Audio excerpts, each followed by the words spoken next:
I'm American, arrogant, throwing fits, ripping shit, tearing it, imperative. Then I'm killing this mic no matter where I live. These derelict rappers acting a fool, this embarrassing is flagrant. That's the nature of this entertainment, and we can't even change it. Guilty before arraignment, now the system tainted. But when we speak, they all laugh at us. And y'all wonder why I'm lacking trust. Try to fight a giant with attorneys that can back them up. That's church versus science, both sides start acting up. I'm late on my assignment, hopping up a mile high, climbing, obviously never silent. New alignment, I'm defined, cannot describe it. Used to describe it as a young graffiti artist. Before the beard, I always got carded. At every bar, even though my bar has been the hardest. The scars on my face said I ain't always been the smartest. But I'll show you where my heart is. I said I'll show you where my heart is.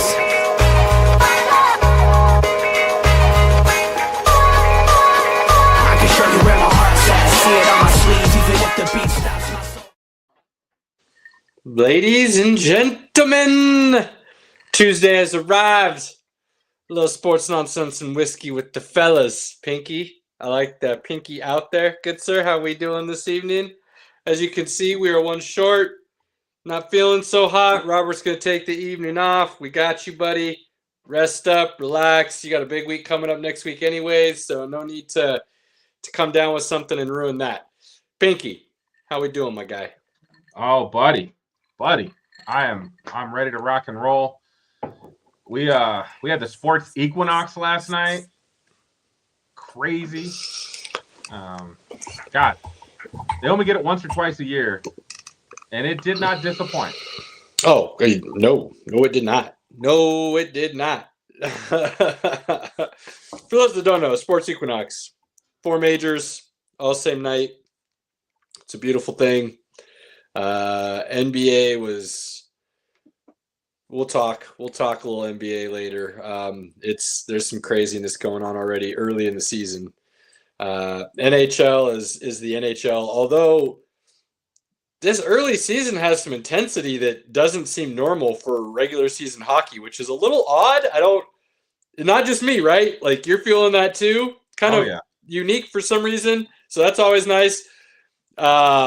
Football, Monday night, come on. You can't get better than Monday Night Football, as we all know. And then you've got what turned into arguably the best World Series game of all time. We'll discuss that ever so slightly. I don't know about that. I'm just saying, it's pretty crazy. You didn't even watch it. You're going to say, I don't know about that. You didn't even watch it. Somebody's got to play devil advocate. Somebody can't always let you live in the moment. Dude, the drama through 12 was absurd. We'll get there. Fight went down this weekend. That was bonkers. There's no justification for what happened in the UFC heavyweight match for the championship. We'll discuss. What am I missing, Pinky? I feel like we got a big rundown tonight. There's a lot of things. There's a lot of things that went down from the last time we got to speak to the people. There's a lot of things going down. So we're gonna get rolling here. F1. F1. Yep. The grid is just absurd right now. We'll discuss ever so slightly. There's a lot. So yes, there is. All right, let's start with the NFL. And I gotta ask you, who is the top team in the NFL? There's some debates going on right now. We're 8 games in for some teams that haven't had their bye yet. 8 games in. Who is the best team in the league, Caleb? I don't think there is one right now. I truly don't. Now, I will say, and Pinky, earmuffs, I apologize. I will say, the way Kansas City is going right now, they are trending in that direction. But as of this moment, I will say there's nobody. And I could probably give you about 5 or 6 teams in the NFC that I say are all neck and neck. And I think maybe 3 teams in the AFC. Maybe you can get to 4. AFC seems a little thinner than we had thought it was going to be to start the season. But I think I could get maybe 4, probably. So, it's hard to say, Pinky, if I'm being perfectly honest. I mean, in the NFC, I would look at Green Bay. I would look at the Eagles. I would look at the Rams. I would look at the Bucks. I would look at Seattle. I feel like I'm probably leaving somebody out. But those 5 for sure I would look at in the NFC as all being fairly neck and neck. I will say if Green Bay's defense starts showing up more like, Detroit, Detroit. So there's 6 teams in the NFC. I will say if Green Bay's defense starts showing up week in and week out like it did last night, that team could get very dangerous. Detroit's going to be right there in the same division, though. That defense is playing really well as well if it's staying healthy the way it is. Hutchinson's only going to get better as the season progresses. So dangerous, but 6 teams in the NFC. The AFC, I'd probably be looking at Kansas City, Denver. I'm going to give Indianapolis their due. I don't care what anybody says about their schedule or whatnot. They're boat racing people. It's not like they're just barely winning these games. They're putting the whooping on these people and telling them to go home. I'm keeping the ball. You go home. So Denver, Kansas City, Indy, and I would actually probably throw New England in there. The way they're playing right now. Drake Maye is playing really good football. The Chargers, I just don't think they're going to get healthy enough in time. It's potentially there as well. But they're kind of on the outsides looking in right now, especially the way that offensive line has been playing as of recent, unfortunately. Getting Alt back could be huge going forward, but I don't know. I don't know about the Chargers quite yet. Am I missing anybody on the AFC side that you would throw in there? I mean, you got to have Buffalo in there. Oh, I am so sorry. Oh, my gosh. So 2 obvious ones I forget, Detroit and Buffalo. Yes, guys, I'm not trying to do this. I apologize. Yes, those are obvious as well. So you're looking at 6 teams on the NFC side and 5 teams on the AFC side that are all neck and neck. And if you put them all together, I'd say there's 11 teams there. Pick one. So on any given day, I don't say one's better than the other at this point in time. I was chatting with a lady at work. She talks ball. She's awesome. She's a Packers fan. And we were talking, and she was just like, who's the best team? And I was like, I feel like all the teams have flaws. So it's like, I don't know who's like that dominant team. I mean, well, we can go into this conversation next, but the argument is Indy the best team?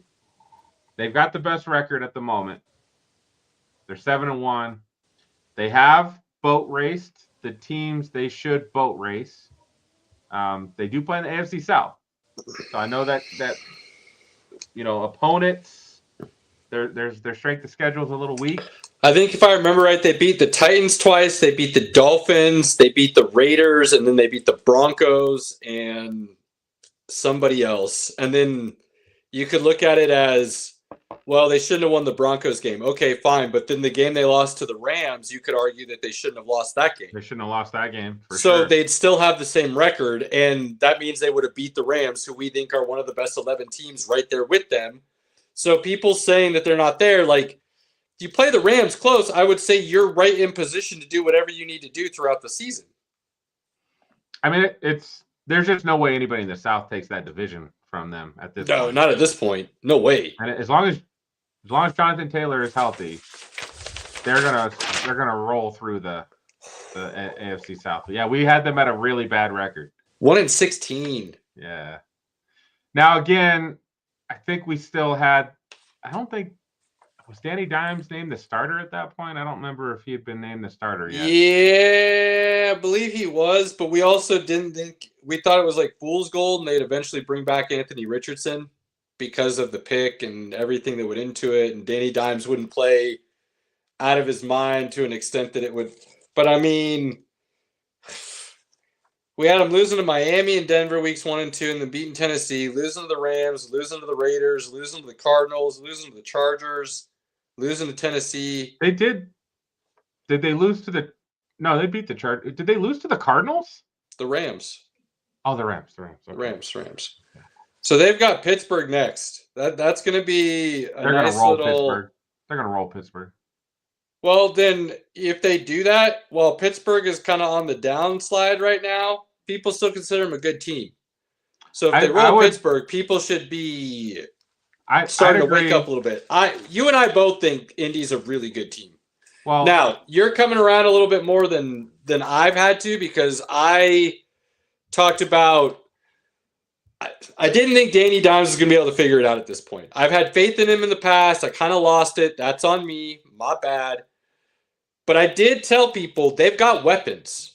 I said they've got a lot of weapons. It's just whether or not they're going to be able to get the ball to them. Turns out they're getting the ball to them. So it helps when your running game's rolling. Pinky and I are both one of the few things that we agree on without hesitation, and we're in lockstep on is trenches, building on the offensive and defensive lines, and running the ball, control possession, and then that opens up the run game to take just shot after shot whenever you want to. So that's what Indy's doing. And again, Jonathan Taylor, we talked about in the offseason, he's had a couple down years or so on. Still one of the best backs in the league. And he's showing you that. Michael Pittman was drafted to be a number 1 receiver. Is he one of the top 10 or 12? You can argue how you want to. But he's playing like a number 1 receiver. That's all that matters. They've got some other guys below him that can fill in the 2, 3, 4, 5 slots. They've got Tyler Warren, who's looking like one of the 5 best tight ends in the league right now as a rookie. And then you put that offensive line out there, led by Quentin Nelson, who I remember when the Broncos, what was it, like the 6th overall pick, and people were like, you can't draft a guard that early. And I remember saying, if the guard's going to be Hall of Fame, yes, you can. And that's what everybody was projecting Quentin Nelson to be, and that's what he's lived up to. And that line is playing really solid football. So all Danny Dimes has to do is be a game manager. Which another thing, surprisingly, Pinky and I agree about, is not a negative term. It means you're being a point guard on the field. You're calling, the plays are being called, and you're getting the ball to who needs to have the ball when they're supposed to have it, and your team is progressing down the field to score points. When did that become a bad thing? Now, Indy's only played one team that plays the run fairly well, and that's Denver, which is why that was a pretty close game. The Rams can play the run pretty good too from time to time. Rams might be the best defense in the league. I think you can make an argument for that, whether you agree with it or not. I think it's one you'd have to listen to. That defensive line is stout. It's tough. So I still think they're in a position where if you can stop Jonathan Taylor, you're in really good position to beat the Colts. But it would be interesting to see what happens if you have to load up the box to solely stop that run game. What Indiana, I shouldn't say Danny Dimes anymore. What Indiana Jones can do with what I just said were weapons. That would be interesting. We'll see. I know they've got some tough games coming up, but they haven't played any tough games yet. So we'll see. Well, I would say they've played 2 and arguably 3 with the Chargers. So, yes, they have a bit of a cupcake when you talk about Miami, Tennessee twice, and the Las Vegas Raiders. They got a couple games there, though, that you're like, all right, those are people want to say that those are guys fighting for playoff spots, then you got to say they're legit teams and wins. I feel like people are being a little bit hypocritical with Indy right now, and I think it's a little bit unfair. Again, they are boat racing people. They're not just barely. They are. What was the stat I heard? They're averaging more points per possession. I think it was they're averaging more points per possession than any team this century. Now think about that. Any team this century. That's the 15 Broncos, not the 15, 13. The 13 Broncos. That's any of the Kansas City teams. Patriots. The 07 Patriots. That's wild. Regardless of schedule, right? All that means is you're doing exactly what should be expected of you if you're a really good team, right? You're destroying the bad teams. If you weren't a really good team, you would be floundering in those games, maybe barely winning them kind of thing. That's how I would look at it. So you can only play who's on your schedule, and when you're beating the you-know-what out of those people, I think it's what's that? Is that the Family Guy episode where they're just beating the dead horse or whatever, and they're like, "Oh, stop! It's over! Stop!" That's what Indy's doing to their opponents every week right now. So again, Pittsburgh coming up, that's going to be a good test for them.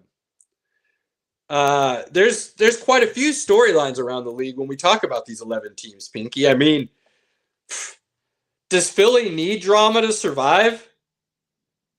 And A.J. Brown drew the short straw again this year, and he's like, God, guys, I don't have another book I'm reading. They're like, figure it out. Okay? Just figure something out. We need something.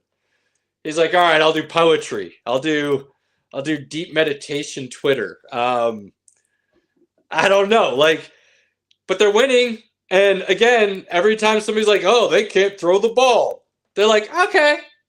Oh, by the way, we're down our number one, who might be the best receiver in the league. We're going to let our other number one, who is a Heisman winner and arguably the best wide receiver season in the history of college football, we're going to let him go ahead and take over this week. And then we're going to throw for over 300 yards, and we're going to rush for a bunch. And we're going to. Do you guys still think we're struggling?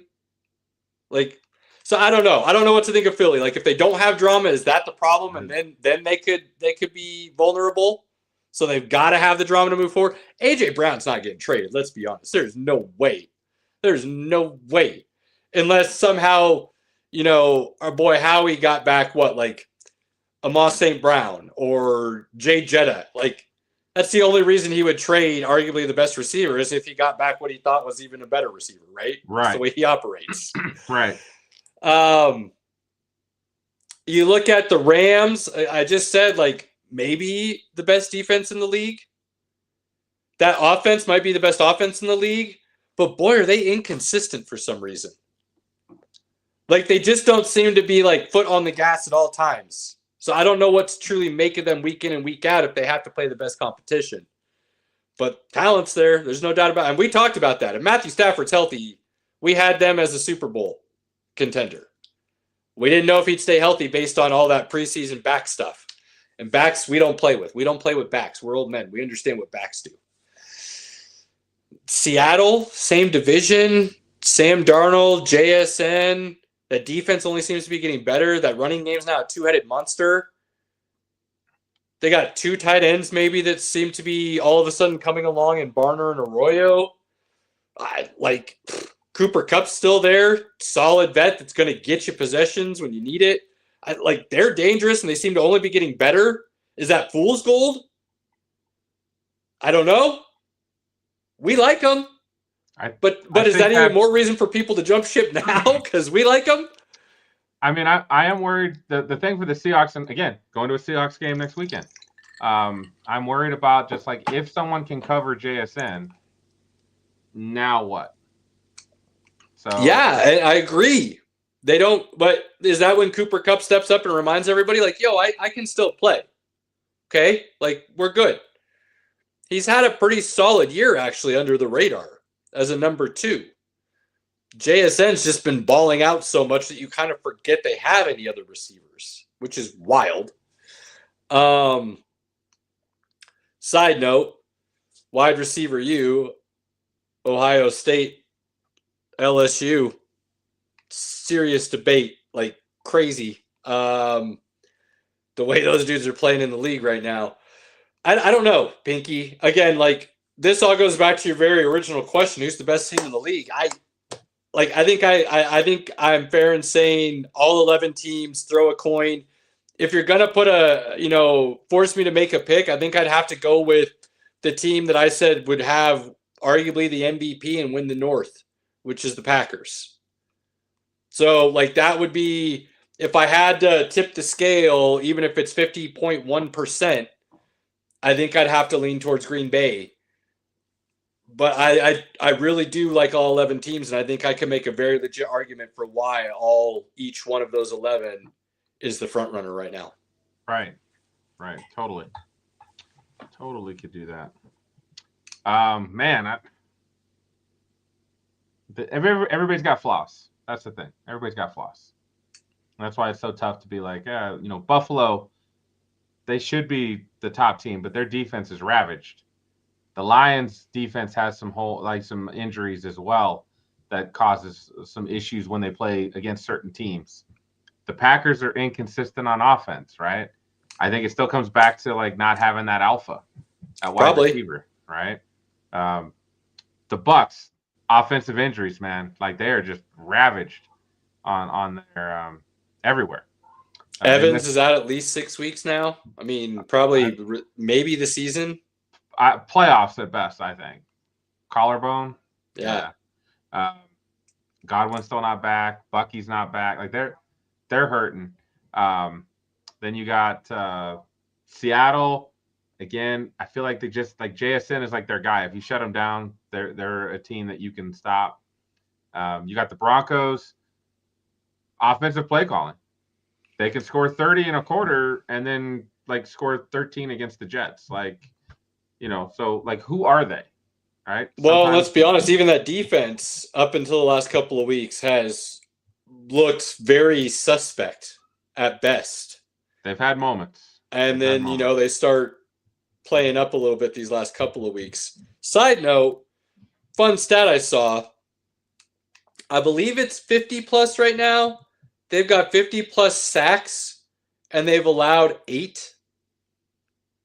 Who? The Broncos. No, we haven't. We don't have 50 sacks yet. Then it's 40 plus. It's something ridiculous. It's never happened in the first 8 games of a season. And I think the Broncos are right about 40 sacks. Okay, so it's 40 plus and under 10. It's the biggest differential. Sacks had by the defense against sacks allowed by the offense. It's like the biggest differential in league history. They're the first team in NFL history to eclipse 35 sacks within the first 8 games. Okay. While allowing fewer than 10. 35. I apologize. I jumped way over 50. I'm grabbing at numbers, but still. Pretty wild that they can have that, and then you sit here and talk about their issue is being inconsistent. Like, ugh.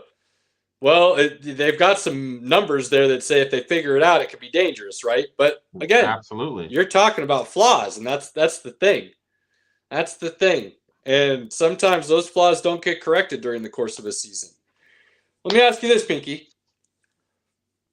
Which one of these teams, or which team or teams, if you need to pick a couple, would you say are most likely to make a move at the deadline and go get what they need? And what would that need be? And what do you think they might go obtain where? Well, if I'm Buffalo, I'm calling anybody for a D tackle because Ed Oliver just tore his biceps, I think. And their D line is not great without Ed Oliver. No, so it is not. They need that help. So if I'm Buffalo, I'm trying to find a team that's willing. Are they looking for a wide receiver 1 again? I would. I feel like again they're like the Packers. Although I don't even think they've got the Packers talent at wide receiver. They've got less than that. Yeah. And they need an alpha. They need a guy that no matter what, on third down, Josh Allen can go, I'm going to throw to this guy because he will be open without a doubt. And they don't have it with Keon Coleman. They don't have it with Khalil Shakir. Somehow they forget to use Dalton Kincaid. Is he a bust at this point? Keon Coleman is not living up to his potential. I don't know if I'd call it a bust yet, but it's not looking good. What about Kincaid? When they throw him, when Josh Allen throws the ball to him, it's fine. But Josh is always looking deeper. Josh doesn't always take what's there. He's looking for the big play. And sometimes the tight end's not the big play. The tight end's the guy 7 yards in front of you that if you hit, he gets 7 yards or he gets a first down. Like, he's not going for 30, but he's consistent. Josh is not taking what the defense is giving him sometimes. He's trying to make that big play. Right. And I think that hurts them. That makes sense. Yeah, it's going to be an interesting second half here. And then you got teams on the outside looking in, like Baltimore is still projected to win the AFC North. And they're 2-5 right now. Yeah, I don't see that happening. I mean, I could see it happening. They got to go on a run, but the talent is there with Lamar Jackson healthy to do it. The defense might be the worst in the league. That's a problem. But I don't know, man. This has been, what did Robert say last week? Nothing makes sense. Like the whole season, the whole NFL, nothing makes sense. Like, yeah, it's been a wild ride. That's absolutely true. Nothing makes sense. So talking about one of the other conversations that I think needs to be had. Is Jonathan Taylor not the MVP as it stands today? Man, I struggle with this so much. Is he the best player on that team? Yeah, probably. Is he the MVP of the league? I struggle with that only because Daniel Jones still has to do more than him. Even if you don't think Daniel Jones is playing at an MVP level, he is still the quarterback. So he still has to decide where the ball goes. He's still making checks and play calls at the line of scrimmage. He's still the leader of that team. So unless Jonathan Taylor does something that's never been done before to separate himself into a level at which an MVP would be, I struggle to say that he is. Now, that all being said, on the other side of the same coin, I would sit here and tell you, why isn't he? I think he's as valuable as anybody in the league. The way he runs the ball, the holes he's able to hit, his blocking in the pass game, he does catch the ball in the backfield. He's absolutely an MVP caliber player. So, sad, Pinky. Usually I'm very decisive, and I'll give you a very straightforward, direct answer and my thoughts and opinions. For the second question in a row you've asked me, I feel like there's about a couple handful of guys right now who I could say are all equal in the MVP category because nobody's truly separating themselves. The problem I have with Jonathan Taylor right now is he's a running back. And so I hate that the MVP is a quarterback conversation, basically. But based on what quarterbacks do in the league these days, it would be very hard to say they're not the MVP and the most valuable player of any team or the league. So I go back and forth with this a lot. Is Jonathan Taylor very much in the conversation right now, like Saquon was last year? Absolutely. Jonathan Taylor is the MVP right now. Okay. If you remove him from the Colts, I do not think they're 7-1. I don't know if they're batting 300 or 500 at this point. Like, he is the key to that. He's the key to them boat racing teams because they're putting on his back. That dude has 850 yards rushing. He's really good. 12 touchdowns, 206 yards receiving, and an extra 2 touchdowns there. He's already at 1,000 total yards, 14 touchdowns, and it's week 8. Like, the only way he doesn't hit 20 touchdowns this season is he gets hurt. That's the only way it doesn't happen. He's the MVP as it stands right now. Now, I had Saquon as the MVP last year. You did. Because I thought what Saquon was doing was above what Lamar and what Josh were doing. And again, at the end of the day, to me, it's not a quarterback award. It's the best player. If you took Saquon off the Eagles, they are not winning the Super Bowl. And they may not make the playoffs. That's how bad they were on offense last season when he was not productive. The games, and they won like 10 straight games because in the fourth quarter, you could give him the ball and he would make it happen. That's MVP. And again, you take them off that squad, they're going to look really ugly. So Jonathan Taylor for me is the MVP. Dak probably took a step back this week. Baker took a step back. Danny Dimes is Indiana Jones, I guess, is in the conversation. I think rightfully so. Drake Maye is entering that conversation. Matt Stafford should be in that conversation now. Matt Stafford's in that conversation. I think that kind of leads us into that second NFL topic we wanted to talk into. The sophomore quarterbacks. You know, we're almost halfway through the season. Is it time to evaluate who the top sophomore quarterbacks are from last season or last year's draft? I think it's still too early to say which one is the best. I know who I'm taking number 1 right now. If I was drafting number 1 last year, who I would take. Would you take Drake Maye or Bo Nix? I'd take Drake Maye. He is playing really good football. And I believe, and I love me some Bo Nix, but Drake Maye is balling, and he's got all the tools and all the draft criticism before he got drafted. I'm not seeing any of that in his game. Like all the knocks they had against him, I'm like going back and I'm like, nope, I don't see that. Nope, I don't see that. Like, I was not correct on him. I mean, I don't think my final evaluation is I just can't figure out Drake Maye. So I don't know if he's going to be good or bad, but like I should have seen it. I needed to watch a little bit more because he is playing. He's doing things right now that Brady never did. Like, let's just put that into perspective. Wearing the same uniform for the same organization, he's doing things that the GOAT never did. It's crazy, man. It is crazy. So, and it's his second year. It's his second year. We're halfway through the second year. And we saw all of those flashes last season with like zero offensive talent. Yeah, that's what it felt like. He was in most games. He'd go out there, you'd watch him play, and you'd be like, "Oh, damn, that kid's got it."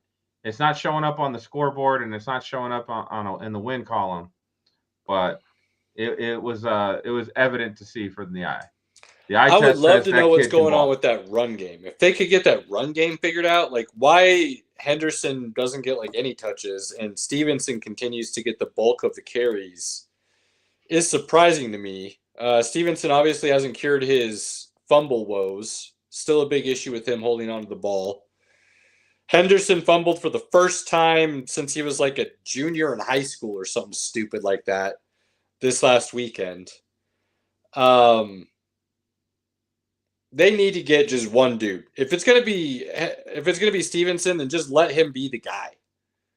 And let those guys start getting some touches and rolling. Because if that run game stays what feels inconsistent, I think that's going to be their biggest issue because then teams are going to be able to tee up on Drake Maye a little bit more. And we both know as the season gets older, later, and teams start getting a little bit more desperate, the true teeths of a defense start coming out and coordinators start calling plays that you haven't seen all year and start putting things on tape that you didn't know they could do because they were holding it. They were waiting until they had to use it, and that's going to start showing, and that'll be interesting to see if Drake Maye can continue the ascension or if he plateaus a little bit. If he plateaus a little bit, Patriots aren't going to be one of those 11 teams that we talked about earlier. Right.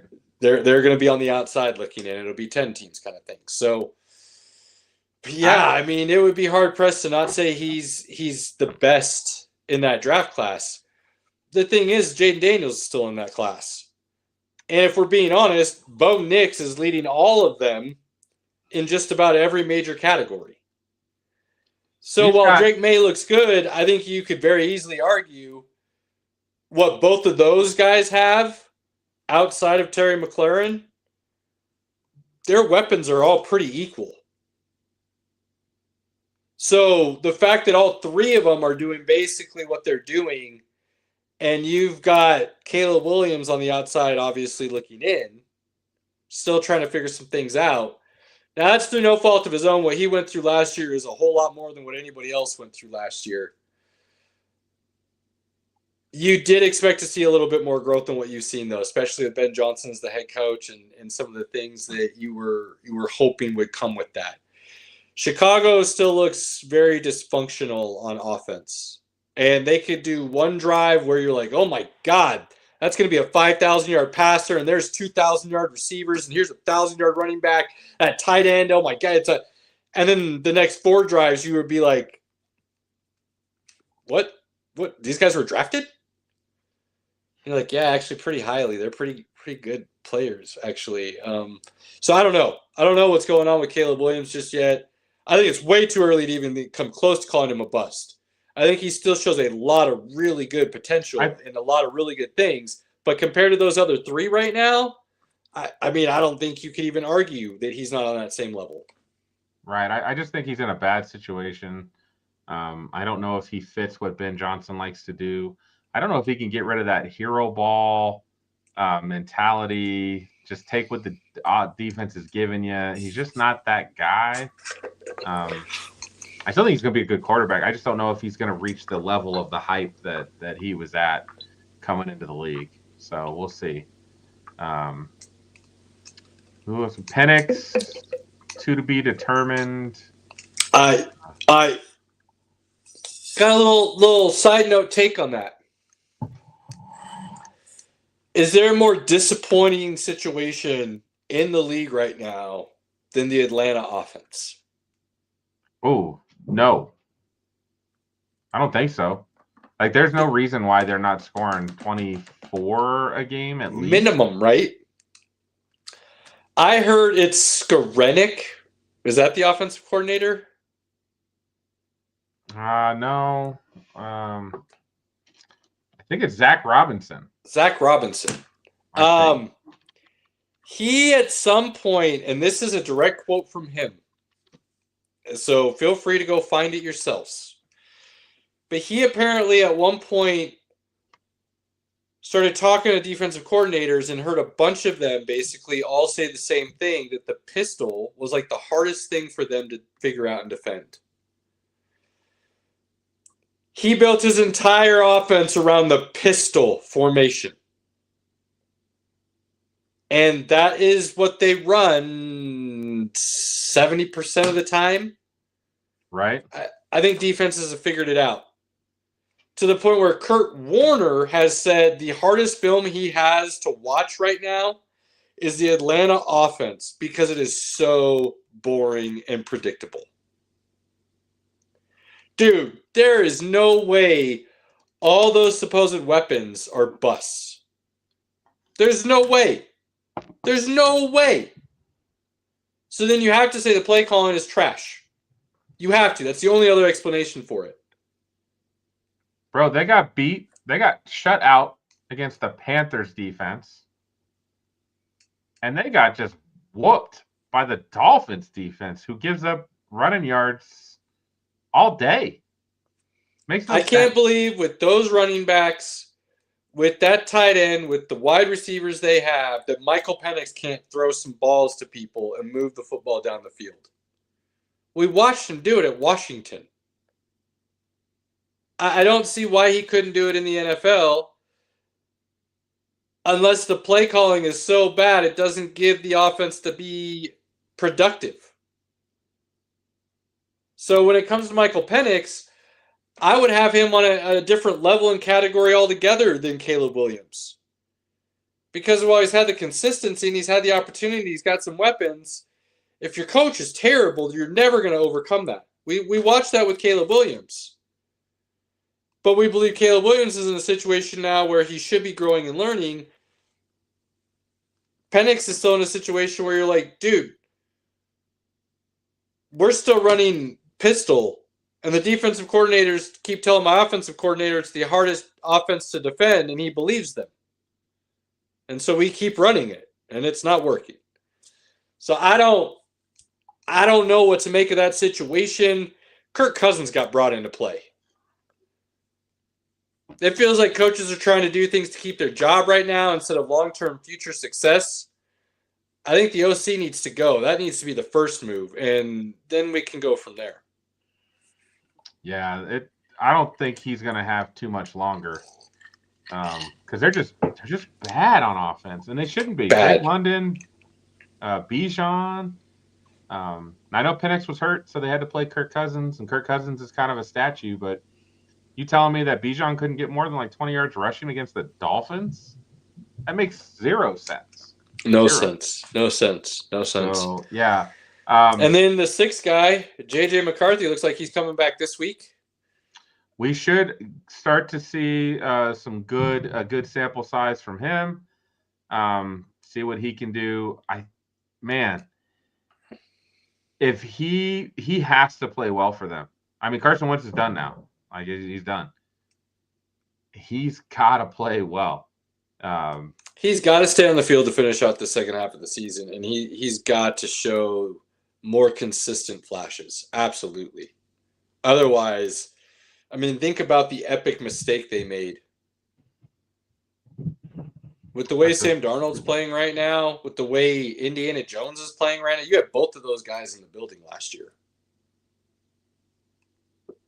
Man, that's a harsh reality. Dude. That's a harsh reality. So, and again, you've got Addison, you've got Jefferson, you got Hawkinson, you got Aaron Jones. Like your offense is there to compete with the big boys. However, something I said last year, and people still wanted to say it was my boy Sammy. Now people are saying it's not.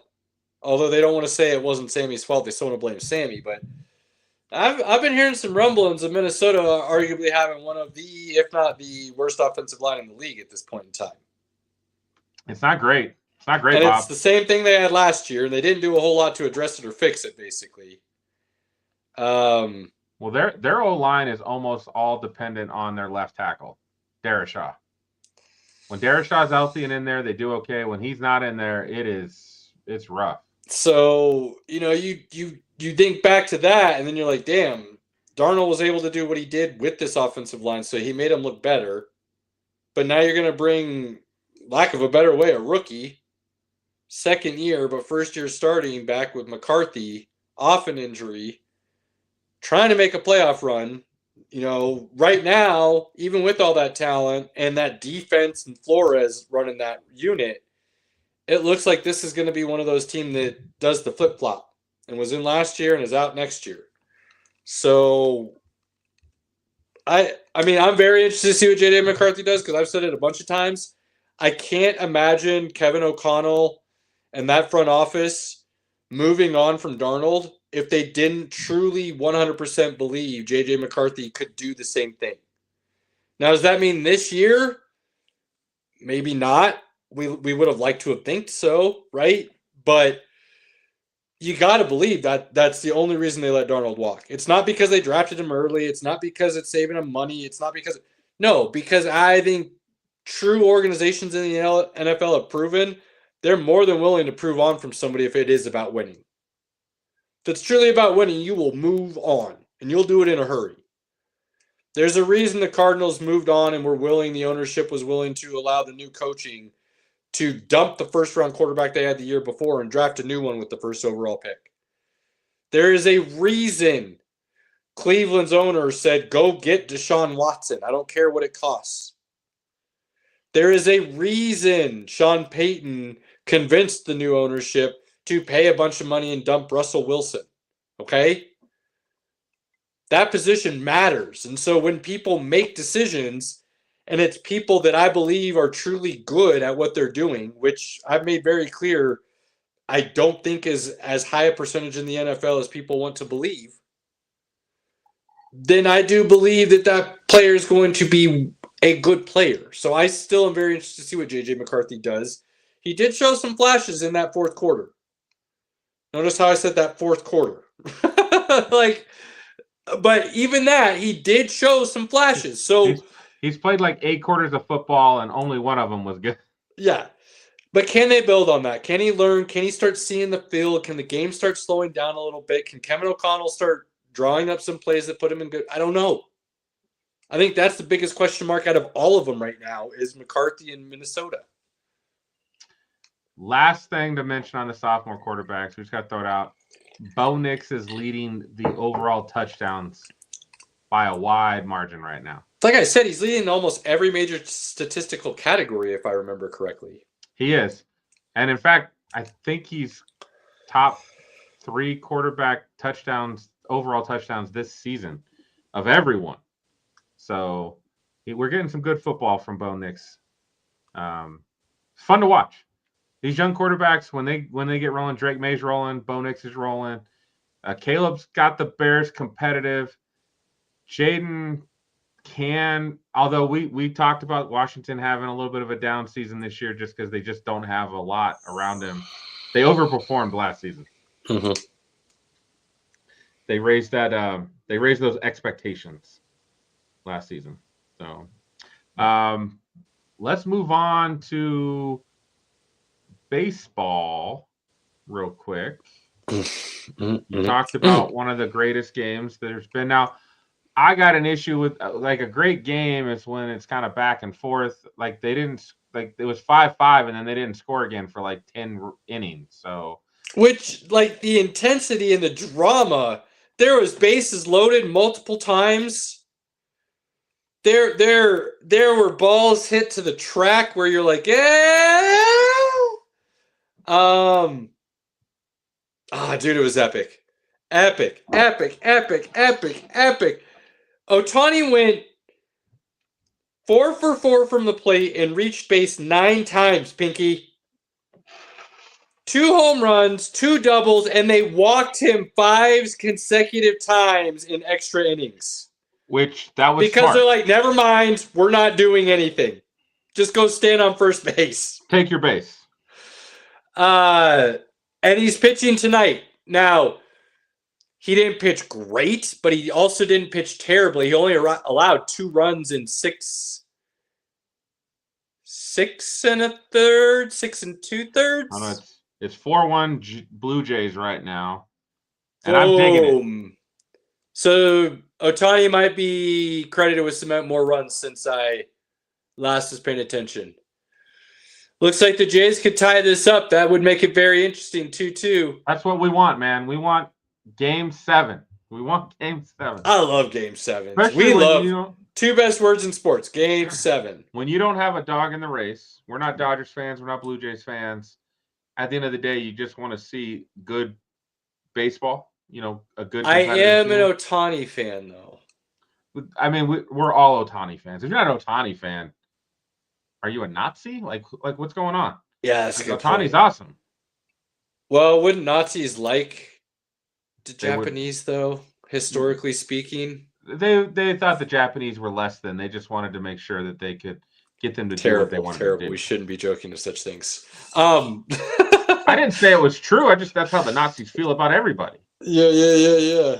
Yeah, they would have eventually wiped him out too.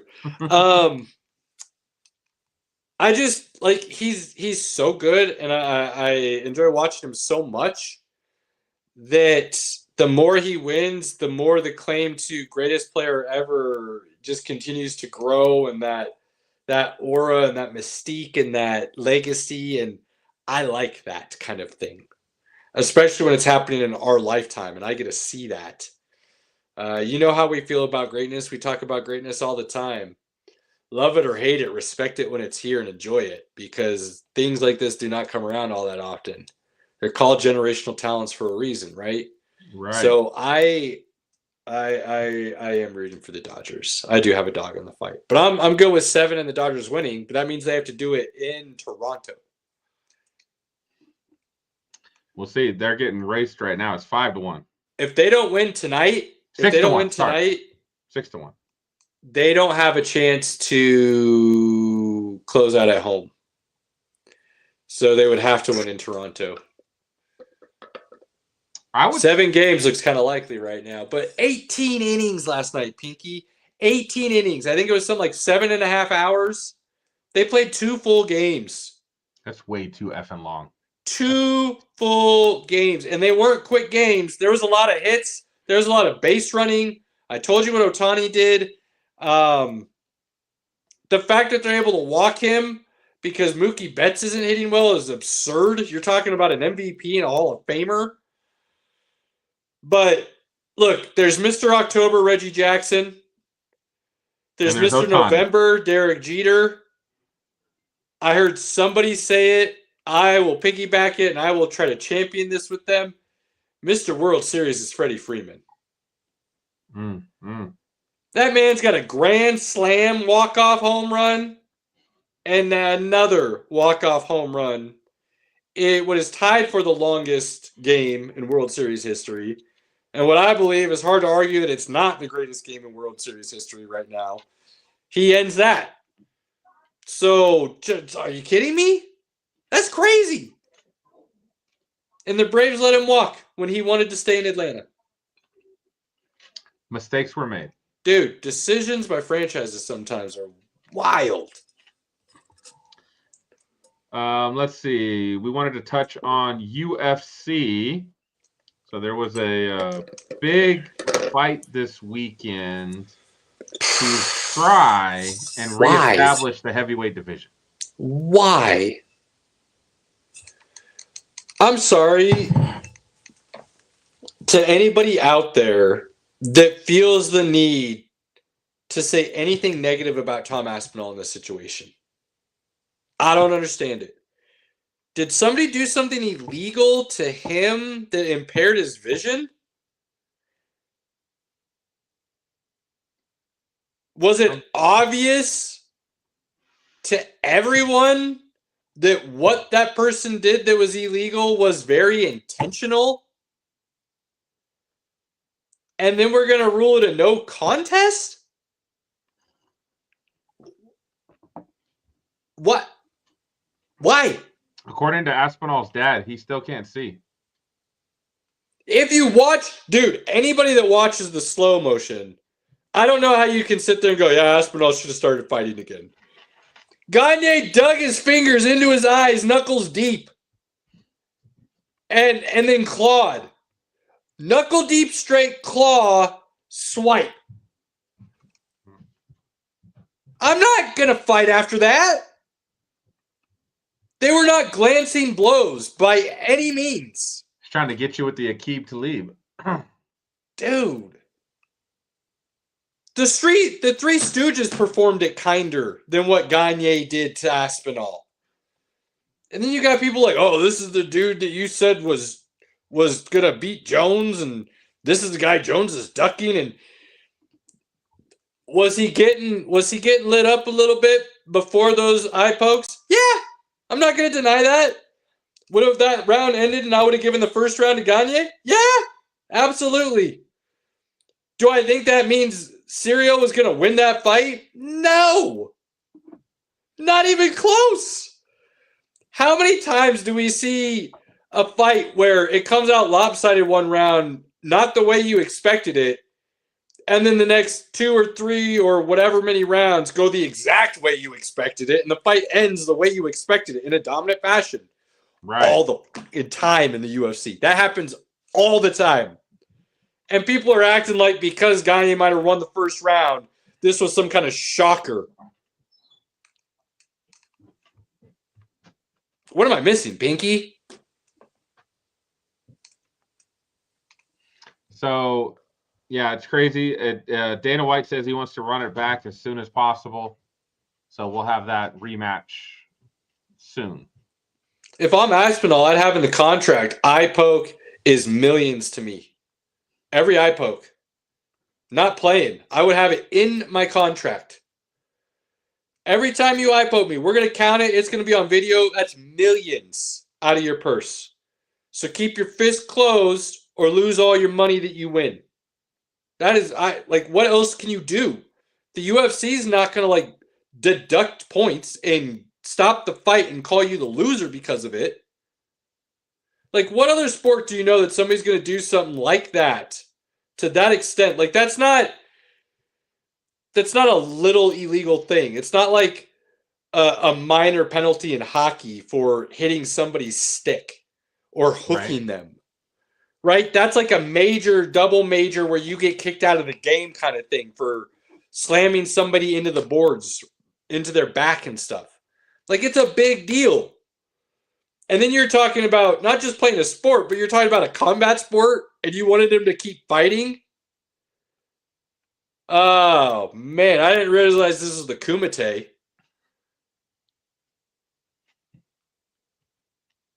Appreciate you got that reference. I did. My buddy actually sold a life insurance policy to Frank Duke. Shit. It was like a month or two ago. Yeah, he had called in and got a policy. So Frank Dukes is still alive? Yeah, man. He is still going strong. Still going strong. All right. But yeah, I'm bewildered that there's people out there who are like, he should have fought even though he couldn't see. Sometimes it's just what you got to do as the champ. No, it's not. No, it absolutely is not. Hey, let me just close my eyes and walk in here and see what kind of spirit I can feel. No. Hey, Frank Duke, man, put the blindfold on and let the big.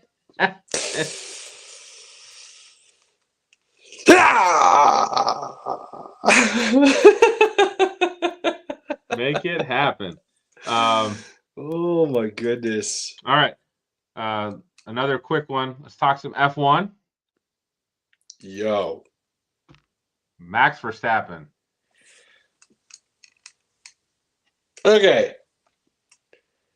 Two things. One, F1's got to do something about this. Like, the race is basically a race to turn one. Because what we saw this weekend in Mexico City, like, I don't know how Max wasn't penalized for that. My man took the scenic country route past turn one, and turn two, and turn three. Like, I'm just going to take the grass over here and cruise right on down to the straight. Hamilton did something crazy later, and I don't remember, turn 4 or 7 or whatever it was. He got a 10-second penalty. He got a 10-second penalty for it. But if it happens on turn 1, apparently it doesn't matter. And I love Max, so I got no issues there. But for them to go 4 wide the way they did, and you saw him go off, Leclerc went off. Leclerc was like, I'm just going to go out into first, and then I'll let people pass me back. I'll just nicely give the spots back. So crazy there. As a F1 newbie, just gradual fan, newcomer, like the one thing about like every race I've watched, like the top 3 guys are from the start of the race are the top 3 guys at the end of the race. That's the second point. We need, you got to change the cars. You got to do something as the sport moves forward, because I want to see people passing people during a race. Right. To me, there was nothing. If you don't have a driver you are rooting for, watching an F1 race is boring as hell. It very easily could, yeah. Because I'm invested in the sport this year without a team, I have reasons that I'm kind of learning a lot and kind of gauging everything. So there's reasons I'm invested. But if Cadillac wasn't coming to the grid next year and I didn't pick a team and I didn't have a driver, I would struggle to be as invested next year as I am this year, for sure. I agree with that. I just root for Lewis Hamilton because he's a Broncos owner. He is. So I'm a big Lewis guy because of that as well. Yep. Easy thing to do. And I watch and I'm like, okay, so I'm always constantly watching for Lewis to move up a spot, or can he make a podium or all that.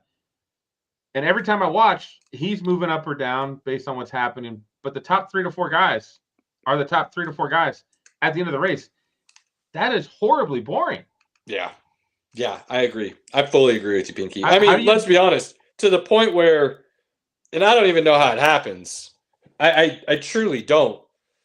Lando won by like 28 seconds. 28 seconds? And then everybody behind him was actually fighting for position. And had we not getting a virtual safety those last 2 laps, there's a good chance Verstappen would have passed Leclerc for second. I mean, there were some battles going on until that virtual safety car came out those last 2 laps. So how did he get so far out ahead? I don't understand it. What's even wilder, and it leads to everybody with their conspiracy theories within McLaren, and you're either a Lando or a Piastri guy, Lando or Oscar, Norris or Piastri, whatever you want to call it. Piastri struggled. His car didn't look nearly as dominant as Lando's. So then that brings out those conspiracy theories that McLaren does really, truly favor Lando. And that was obvious because look what he did this weekend. Nobody's ever won by that much this season. It was by far the largest margin of victory for the season. Maybe Lando is just a better driver. And so if he gets clean air and he doesn't have to fight anybody, he can truly milk the tires, he can do what's necessary, and he can truly start putting some gaps on people. Maybe a conspiracy theories are true. Maybe McLaren did do something to his car that was different than Piastri's. I don't know. 28 seconds is absurd.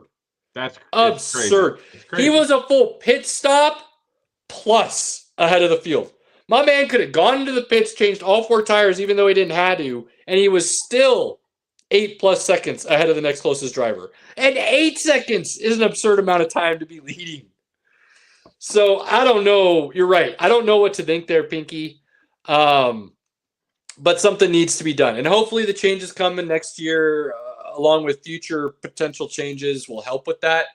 But it would be nice to see more battles and passes and overtakes and retakes during the race. From a new casual fan, if they want to grow the sport, grow the audience like they're trying to do, they've got to make it more. There's got to be more intrigue and more, more things that happen. Because again, most time it's like, well, this guy got a 10-second penalty at the beginning. Oh, he's done. Like, we just know he's not finishing above 9th. Oh, this guy did this. Oh, he started in the back of the pack. He ain't making it up to the 5th or 6th spot. Right. Like, he's going to be in the back of the, like, they just don't really change position enough from what they start at. So why are we watching?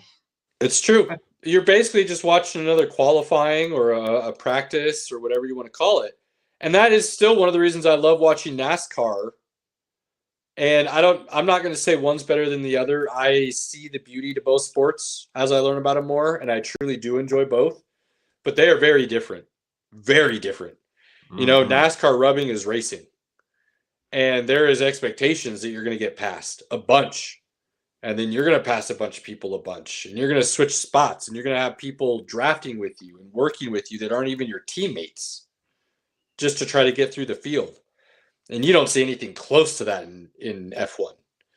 So it'll be interesting to see how the sport grows and moves forward, especially with them adding Cadillac to the grid. And, I'm sure there's going to be more that get added as the years go by here. So what does that look like? Do they start making the cars smaller and smaller to the point where we're almost looking at go-karts going 180? That's not. It would be sick, wouldn't it? I mean, making the cars small enough to allow room to actually pass. Because right now the cars are, 100 feet long and 30 feet wide, and doesn't matter how big the corner is, nobody can get past anybody. You only see passes on straights. So I like that. I agree with you. Cheers, my good man.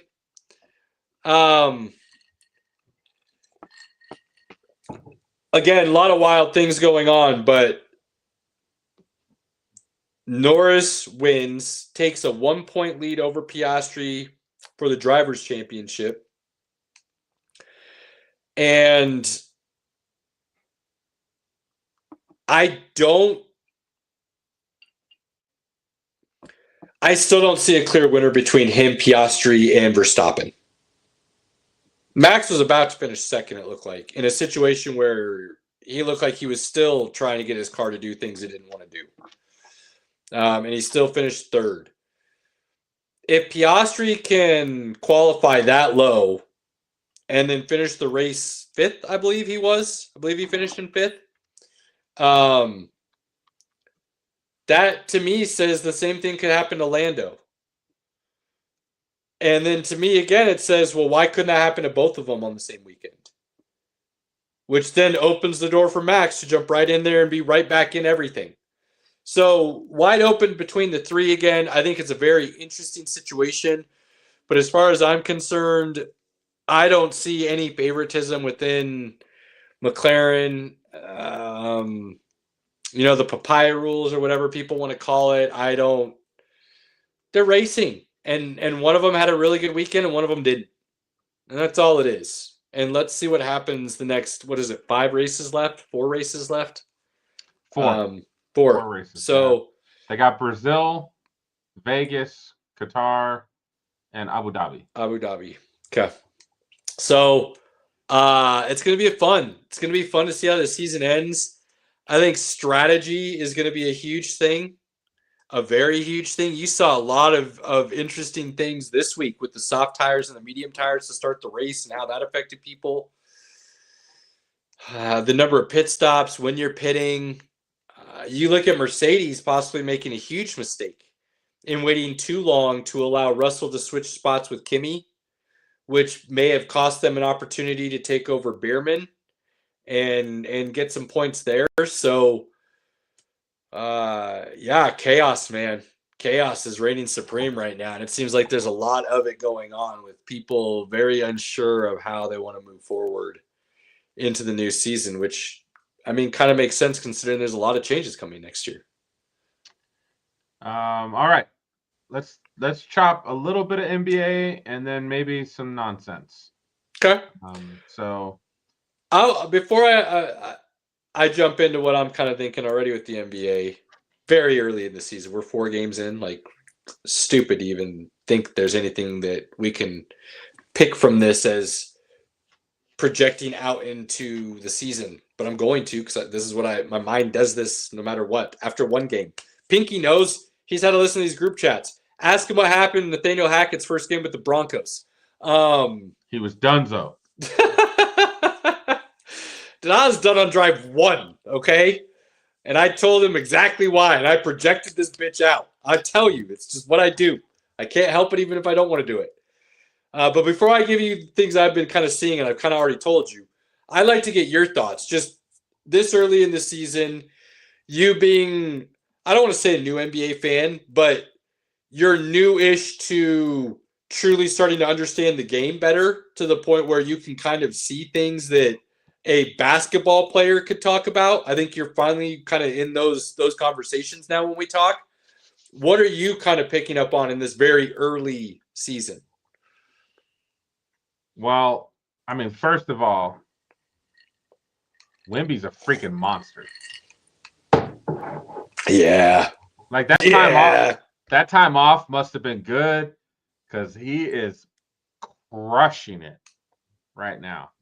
If you had an MVP race after 4 games, he's boom, got it, done. Oh, I wouldn't go that far, but yeah, he's looking really good. If you're talking about after just the 4 games, now again, we got a lot of games to go. I think there's another big man in the league that has done enough after 4 games to be right there with him again, and people are trying to give it to another big man already. They're trying to claim another big man over him already, and I don't care how homer it sounds, okay?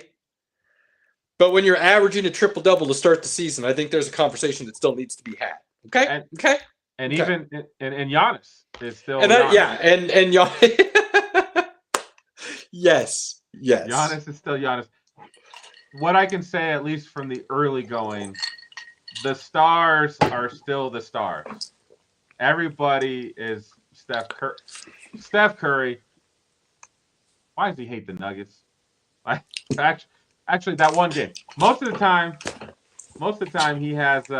he's not had great games against the Nuggets over the last 2 seasons. But he decided game 1 of the season, like in the 4th quarter, it was just Steph Curry time. It didn't matter where he was on the court. He was just like, I'm going to throw this up. It's going to go in your face. I got it. Steph Curry's awesome. Giannis, Joker, SGA, the free throw merchant. Like, God, I just can't stand watching SGA games. I just can't do it. I really can't. Like, the fouls they call are so awful. It's gotten to a Harden-esque level now for me, and I start losing respect in those situations. I really do. And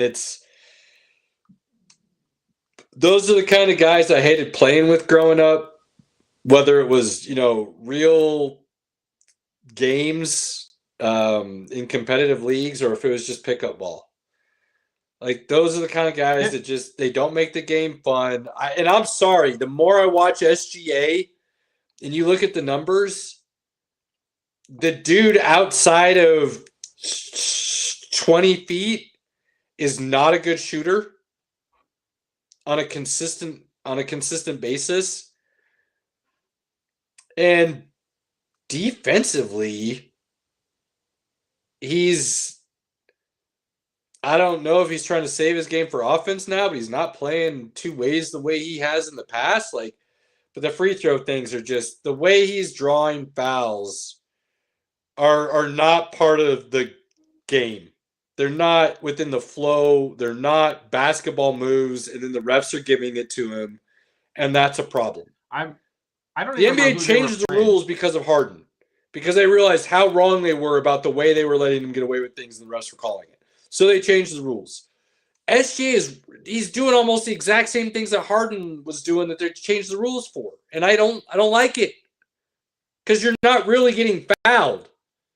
So you shouldn't be getting those calls. What you should be getting is a travel violation, a double dribble, more missed shots. Offensive foul. Yes, offensive fouls. It's an ugly brand of basketball the way he started the season as far as I'm concerned. And I hate saying that because he's really talented and gifted. And he has put up a 50 burger and everything else. But, dude, when you shoot, 24 free throws in one game? That something's not right. Okay? Nobody should be shooting. That's what a team should be shooting roughly. If they're taking it to the hole a lot during the game, should be shooting as a team, not one individual player. Especially when he's not really taking it to the hole. He kind of meanders and slowly gets to a spot and then forces a foul from somebody.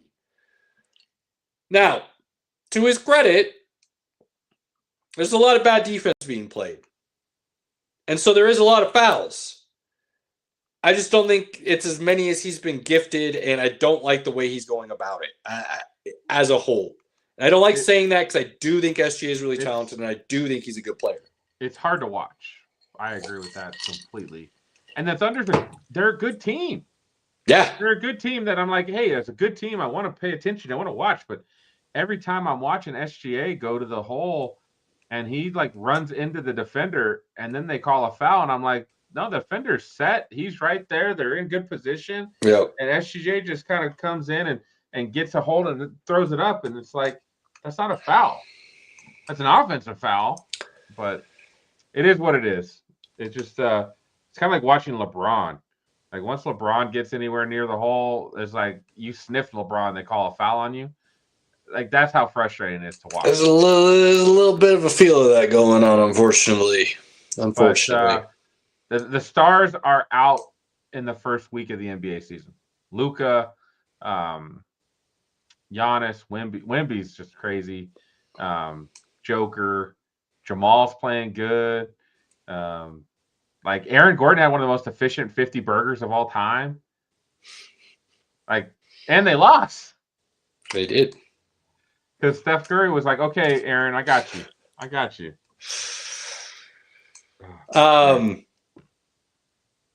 Free throws is what I was going to talk about, along with fouls and points. We've had, was it 6 or 7 50 burgers already put up to start the season? 5 to 7? I can't remember the exact number right now. I'm going to have to look. I don't know if that's right. SGA's got one. Luka's got one. Aaron Gordon's got one. Austin Reeves just put one up. That's probably the most shocking one. I told you to pay attention to that last year. Although I know Luka and LeBron were both out, so like somebody had to pick up the slack. Yeah, but you don't put up a 50 burger unless you can ball in the league. I told you he's an underrated good third option in this league, and you guys laughed at me last year. You don't put up 50 in this league unless you can play. Period. You don't. We got Shea, AG, Austin Reeves, and Lauri Markkanen. I thought Luka put one up too. Mm-mm. Was Luka's 49? Just 4. Could have sworn Luka had a 50. 49. It was 49. Okay. My bad. So it's still, we're having an output of scoring early. I'm interested to see how this plays out long-term in the league, because what I thought I saw happening last year was a bit more defense being played and a bit more teams going to team ball and not just ISO, and that's your offense with your best player. I'm still believing that because some of the 50 burgers you saw were very much not ISO, but it was guys doing it within the flow of the offense, including Austin Reeves. But that leads into my actual projecting out here. We're going to see some guys break out this year And it's not they're going to be surprising, but it's not going to be fluky. It will be you can trust this long term. I haven't quite decided all of who those guys are and if they quite count as breakouts per se either. Paulo Bechero being up there, but he missed a lot of time last year with his abdominal injury. Cade Cunningham, but you could have said he broke out last year potentially. Wemby, because as far as I'm concerned, he hasn't broke out yet, truly. And I think we're starting to see that. Austin Reeves, I've kind of told you about, and I think people need to pay more attention to him as that third option. Jamal Murray, if he stays healthy for a full season and his legs are back, which it's kind of looking like they might be to start the season. Aaron Gordon looks like he's taking another step forward. There are some candidates going forward right now. That's just a few of them. There's some candidates going forward right now that I'm very interested in. Evan Mobley in Cleveland.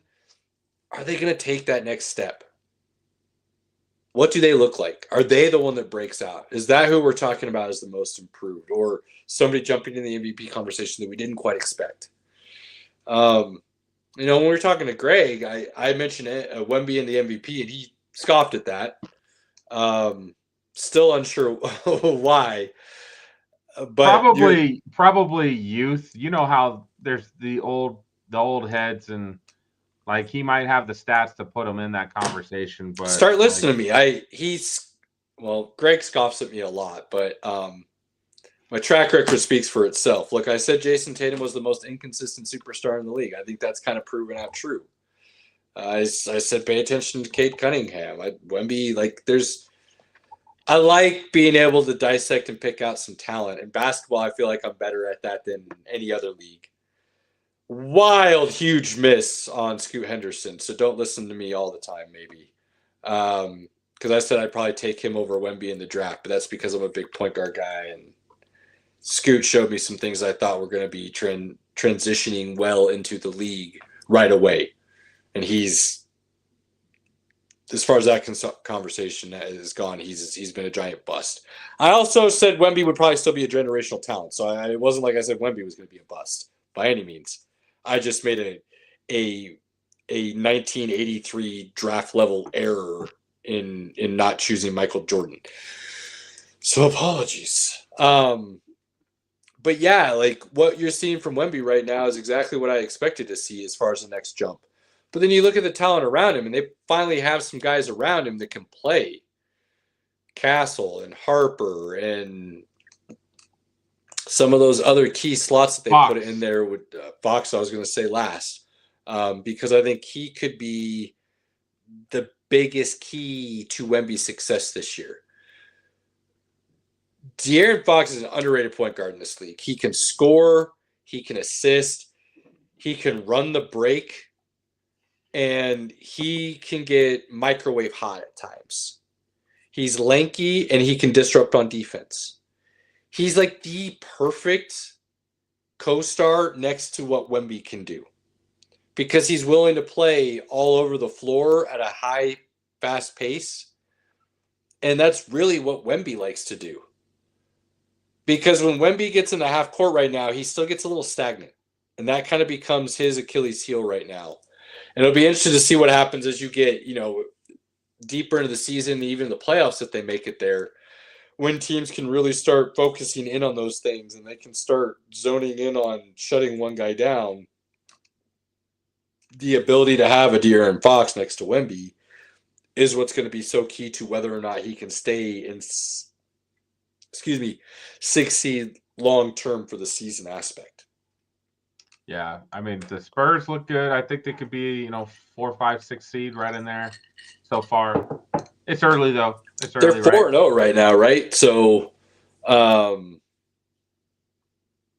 West is loaded, but if the West can't stay healthy, the Lakers, Golden State, I say Golden State could do some damage this year. They're looking like that's going to be true, but again, they got to stay healthy. Yeah, the Nuggets do have to stay healthy. The teams. Anthony Edwards is out right now for the Timberwolves. That plays heavily into the hands of San Antonio and Oklahoma City, because they're both But- such young teams. But Wemby's got to stay healthy after last season, right? He does. You're right. Wemby being the unicorn he is also that body type that a lot of people worry about being able to play a full NBA season, right? So if I'm playing Wemby, I'm making sure to put bodies on him all game. I'm going to constantly body him, and I'm going to keep affecting his shot. You're going to make him feel somebody on him all game, and that's just going to consistently wear him down. Absolutely. And can that body hold up to a full season then? That's going to be a big question. 100%, buddy. 100%. So that's one of my biggest things is just how that projects out with the free throws and the scoring and the defense or lack thereof right now. I actually think we see that kind of shift as the season progresses. And right now, the NBA, I would say opposite of what the NFL is. In the NFL, you usually see defenses come out and start the season fast and offenses struggle. I think the NBA is the exact opposite, and I think we're seeing that right now. And so it'll level itself back out. I would say by the time the Commissioner's Cup is raised in the in-season tournament, you will start seeing things revert back to where they need to be. Nuggets got a rough draw on the in the Cup tournament. Gonna be tough. Good luck. Get it done. I'm pretty sure they got the Spurs. I think they got the Rockets. NBA Cup bracket. Is that what we want to call it? Bracket? That sounds right. Pools? They're pools. Yeah. NBA Cup pools. Groups? Groups. Groups. Because they're doing it like soccer. Yeah, the groups.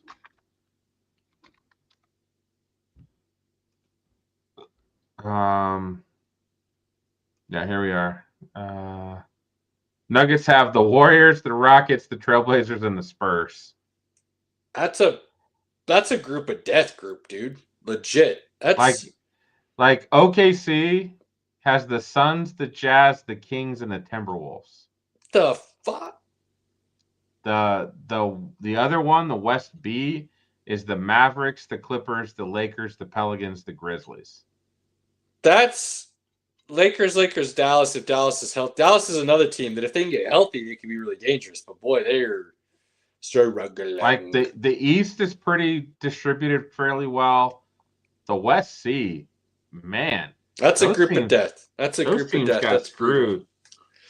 So let's see what happens. I think I will also say that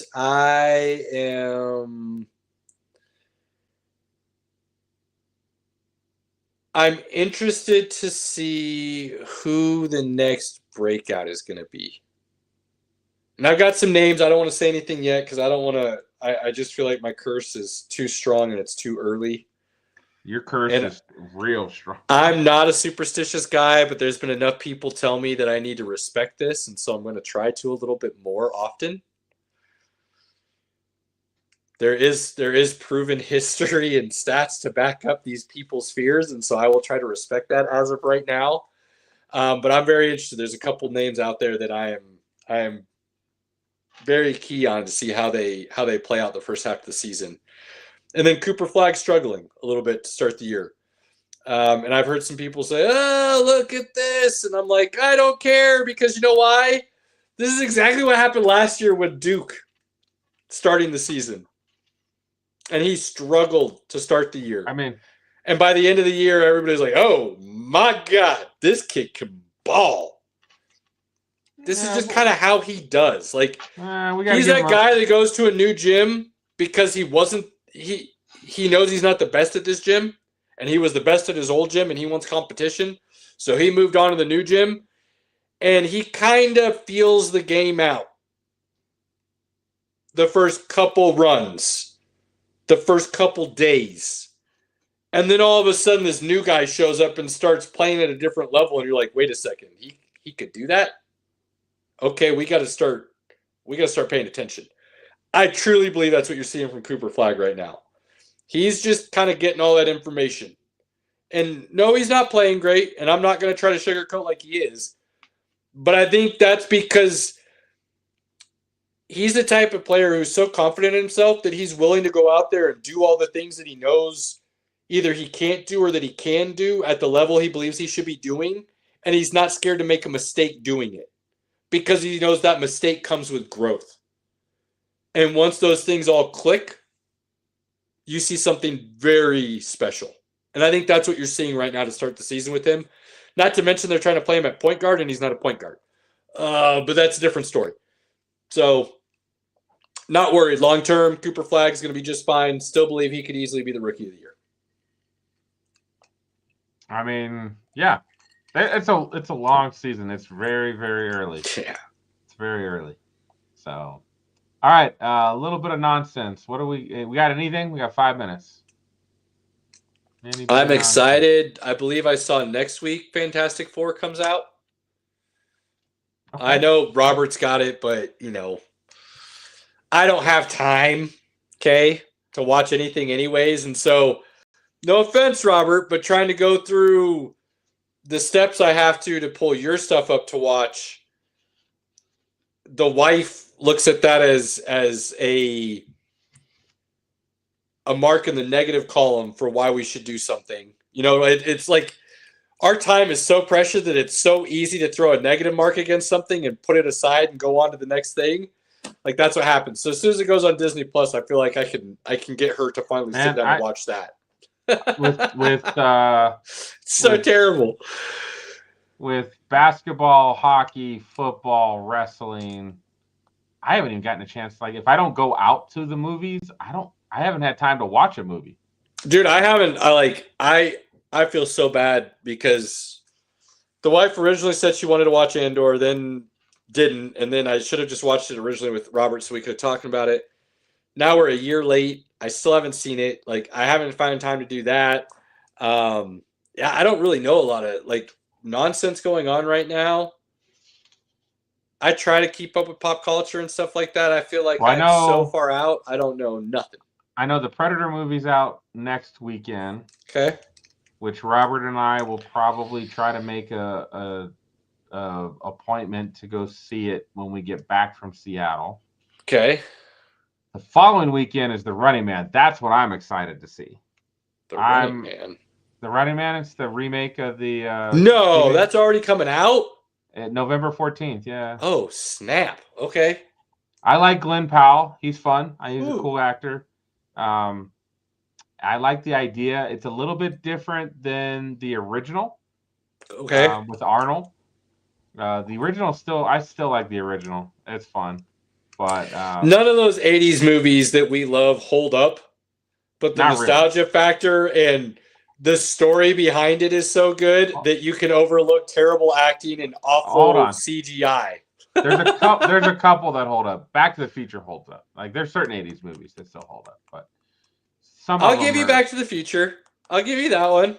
But I'm talking about Running Man wasn't on the same level as Back to the Future. That's like no. That's like saying Star Wars or Lord of the Rings or Running Man was on the same level as the Kumite, as we mentioned earlier.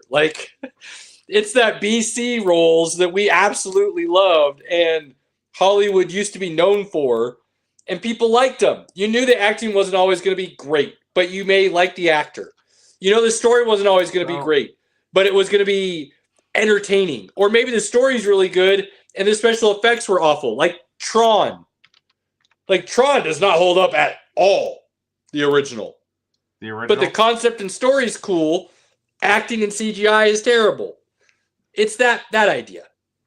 So I am hoping that the Running Man movie is better than what movie was it? Jackpot. So last summer, Jackpot came out on Prime. It's fun. It's a fun movie. I don't remember that one. It has the same concept. It's John Cena and Aquafina. Oh, what? And there's it's like in a no. It's basically kind of like in the future. It's on Amazon. I'm gonna have to go watch this now. Okay. Amazon. See, all the B and C movies that I used to love that came out in theaters are all coming out on streaming now, and I don't know about any of them. Right. So it's in the near future, a grand lottery has been established in California. Whoever you buy lottery tickets, and if you win, if you can stay alive, you get a multi-billion-dollar jackpot. If someone kills you and takes your ticket, they win. You have to survive to sundown. Okay. Interesting. And I like Aquafina. She's funny. And then Yeah, John she's Cena. hilarious. John Cena is basically like a guy that his job is like to try to protect these people. And if he keeps you alive, you split the money with him, right? So it's a funny concept. But the Running Man from the preview is almost the same concept, except for it's 30 days instead of the day. Okay. So he's got to stay alive for 30 days in the Running Man versus just staying alive. We'll watch it. We'll watch it. We'll see what happens. Pinky, last thing before we do our final thoughts, in honor of Robert, because I know this is something he really wanted to talk about, but him being out, I said we should not have a conversation about this because I could not contribute anything to it. But I do want you to give what you believe to be the top 3 horror movies of all time. Pinky approved. Yes. Man. I put you on the spot on purpose because I wanted it off the dome. I know you can't be held to this because you don't really get a time to think, but give me your top 3 right now. Go! Poltergeist. Okay. That scared the shit out of me. I would say The Ring scared the shit out of me. I don't know if it's all time though, like scary movie. But it scared me. Oh, man, what's really scary? I don't know. I don't watch a lot of horror myself either. The wife's not into it. So if I'm going to watch it, it's got to be like 10 o'clock at night when she's already gone to bed. And then do I really want to stay up and watch a horror movie at that point? I'd rather watch wrestling or action or like. Perfect. Robert, sorry, we tried. You got to give me time. I got to think about which ones have I actually. I haven't seen a lot of horror. I was always a Freddy Krueger guy. All right. I always thought like being able to manipulate someone's dreams was wild. And if you died in your dream, you died in real life. That was trippy to me.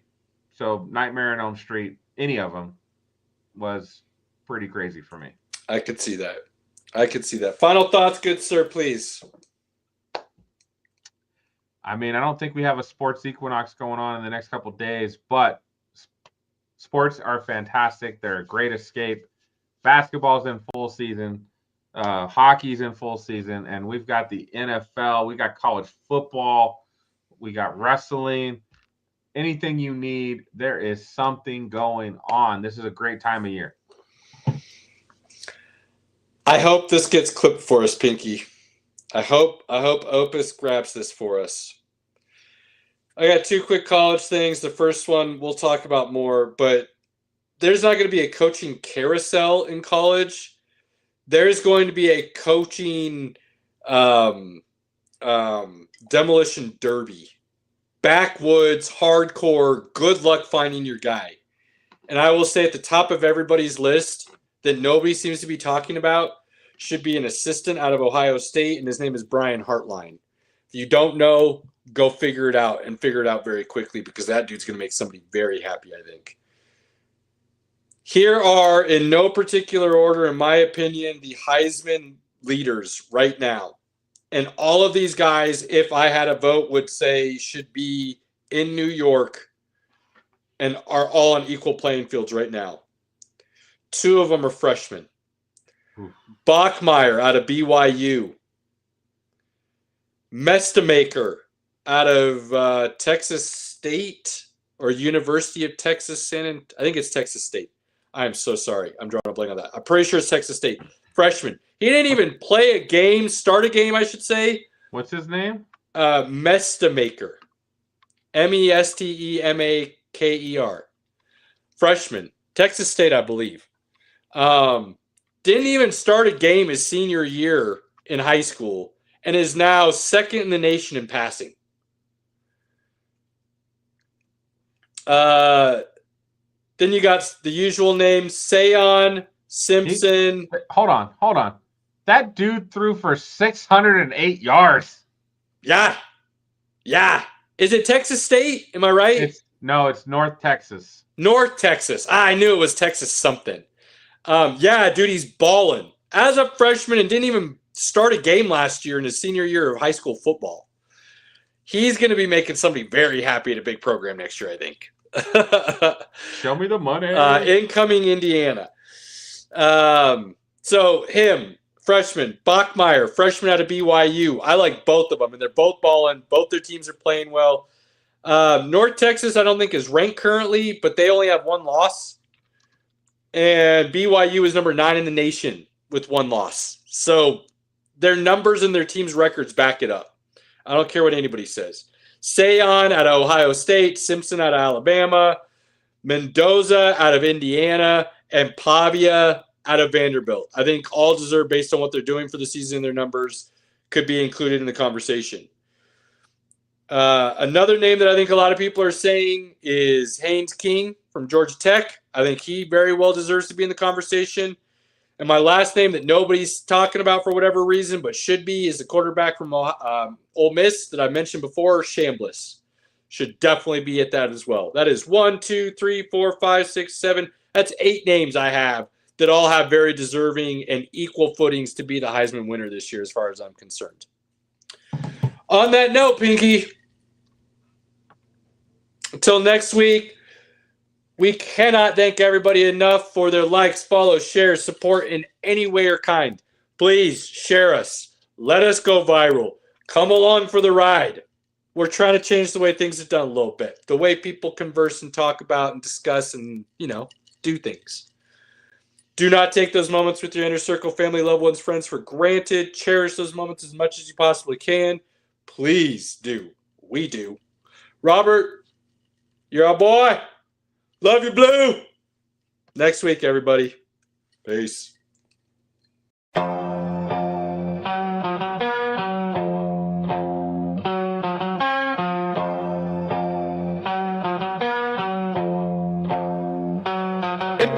Pinky in the building, reppin' orange and blue. Broncos country, yeah, you know how we do. High take so wild, you remember the name. From college ball to the pros, Caleb spitting game. Robert here, the pop culture plug. From comics to racing, pour the drink in the mug. Sports, nonsense and whiskey, yeah, bold talk. Good laughs and a glass in the air. Sports, nonsense and whiskey, right? Kick back, tune in, take a wild side stride.